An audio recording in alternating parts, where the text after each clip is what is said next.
Dan saudara, bersama saya Ariel Kahari, inilah Warta Aceh selengkapnya. Pasca terjadinya banjir di pedalaman Aceh Timur beberapa waktu yang lalu, sejumlah infrastruktur banyak yang hancur, seperti terlihat di jalan lintas Provinsi Aceh, tepatnya lintas Gaya Luwes, Aceh Timur yang rusak parah. Beginilah kondisi badan jalan lintas provinsi di pedalaman Aceh Timur.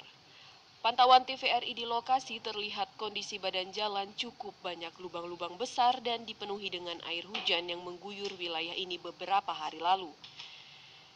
Jalan ini merupakan lintas penghubung antar kecamatan hingga kecamatan Lokop Serbajadi, bahkan bisa menembus hingga Kabupaten Bener Meriah, di mana lubang besar yang berada pada badan tersebut sangat menyulitkan warga yang melintas.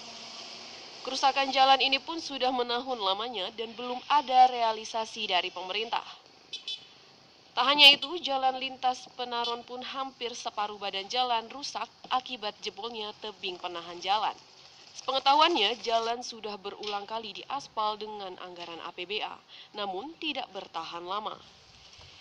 Ia berharap kepada pemerintah Aceh DPRA dan pemerintah Aceh Timur serta DPRK dapat memperhatikan terhadap kondisi jalan Penaron dan Lokop Pinding yang saat ini kondisinya rusak parah.